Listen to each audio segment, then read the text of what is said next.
आपको आपको परिस्थितियों के अनुकूल अपने आप को बढ़ाना ही पड़ेगा, आगे लेके जाना ही पड़ेगा, नहीं तो एक वक्त आएगा जब व्यापार शून्य पे आ जाएगा।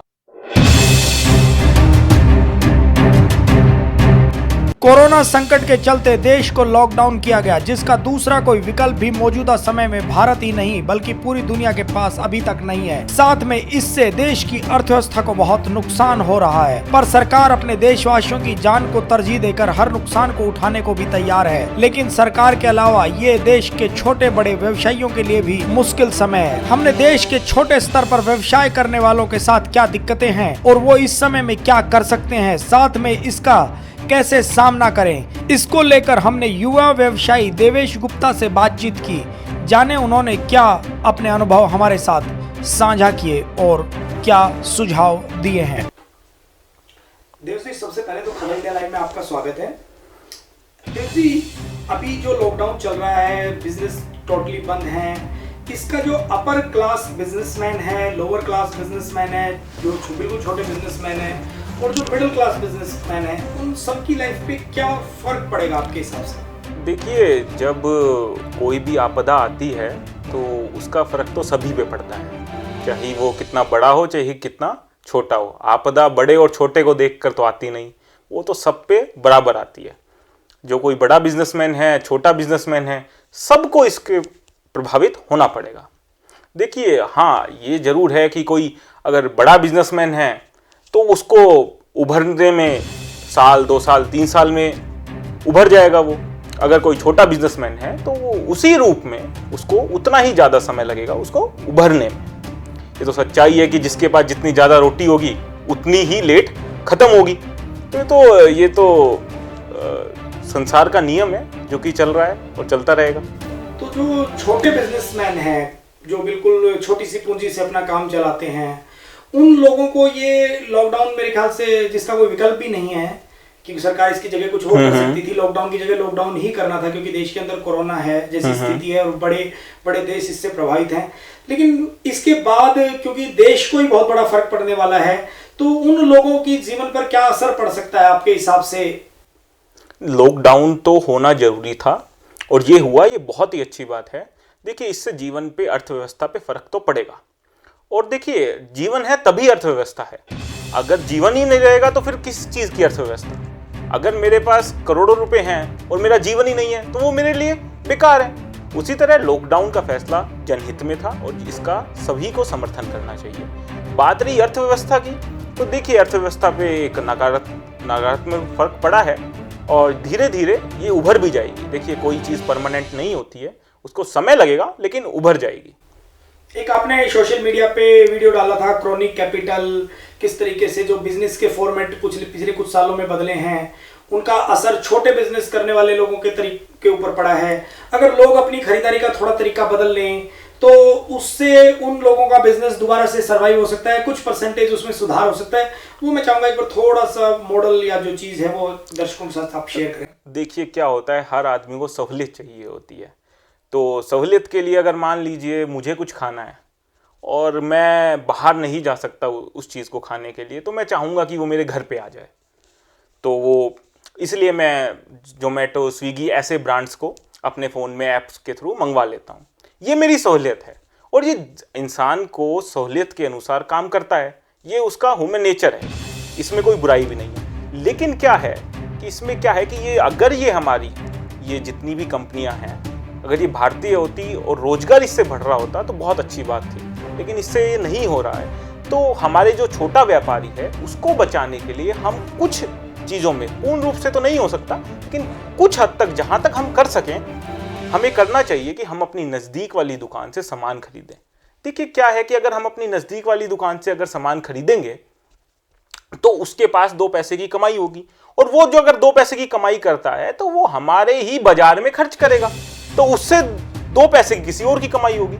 तो ऐसे ही इकोनॉमिक्स का कॉन्सेप्ट है मल्टीप्लायर। अगर आप उसको देखेंगे कि एक की खर्चा दूसरे की इनकम होती है, तो उसी तरीके से अगर कोई पैसा खर्च करता है तो कोई और कमाता है। तो अगर हमारा ये पैसा हमारे ही बीच खर्च होगा तो कोई ना कोई कमाएगा। जी, पिछले कुछ सालों में जो जैसे कि आपने बताया, लोगों के खरीदारी का तरीका बदला है। यानी कि ग्राहक का खरीदने का तरीका ये हो गया है कि पहले वो चीज को देखता है अपने फोन पे, उसके बाद वो ऑर्डर प्लेस करता है। तो जो टेक्नोलॉजी, इससे बड़ी जो कंपनियां वो तो जुड़ जाती हैं, लेकिन जो छोटे व्यापारी हैं, छोटे व्यवसायी हैं, वो उसको अभी तक नहीं अपना पाए हैं। तो अगर छोटे व्यवसायी भी अपने आप को तकनीक से जोड़ लें, अपनी छोटी मोटी किराना शॉप है वो भी अगर तकनीक से जुड़ जाएं, और कुछ इसके लिए गवर्नमेंट काम करे कि उनको छोटे ऐप्स या कोई ऐसी चीजें प्रोवाइड कर दे जिससे कि वो भी ऑनलाइन हो जाएं, तो आपको नहीं लगता कि बिजनेस करने का जो मॉड्यूल है उससे उन लोगों को बेनिफिट्स होंगे? ये एक तरीका हो सकता है। अगर ऐसा हो तो हमारे जो छोटे व्यापारी भाई बहन हैं उनको मदद मिलेगी, लेकिन अगर आप प्रैक्टिकली बात करें तो ये होना उतना ही मुश्किल है जितना कि हमारे लिए छोटे दुकानदारों से सामान खरीदना। नहीं, एक्चुअली क्या है कि अभी डिजिटलाइजेशन का समय चल रहा है और इसके अंदर कई लोग हैं जो छोटे व्यवसायी हैं, पर हमारे यहाँ पे तकनीक जो है अपर क्लास में तो आ जाती है, छोटी क्लास में पहुंचने में समय लगता है। ऐसी चीजें हैं जैसे कि अभी कुछ नॉर्मल के अंदर जो थोड़े से अच्छे लेवल पे काम कर रहे हैं वो होम डिलीवरीज देते हैं एप्स के जरिए, लेकिन उसको थोड़ा और अपग्रेडेड किया जा सकता है। टेक्निक इतनी महंगी भी नहीं होती है, बस लोगों को उसकी उपयुक्त जानकारी नहीं होती और लोग उसका इस्तेमाल करने से डरते हैं। देखिए, जानकारी का अभाव होना ये भी सही बात है, और लोगों का इंटरेस्ट ना लेना। छोटे व्यापारी, मैंने देखा है, जो मैंने महसूस किया है कि छोटे व्यापारी बहुत ज़्यादा टेक्नोलॉजी में इंटरेस्ट भी नहीं लेते हैं। उनको भी अपने आप को अपग्रेड करना पड़ेगा, सब परिस्थितियों के हिसाब से अपने आप को बदलना पड़ेगा। एक इंग्लिश की बहुत अच्छी कहावत है जो मुझे बहुत अच्छी लगती है कि change is the only thing which is constant.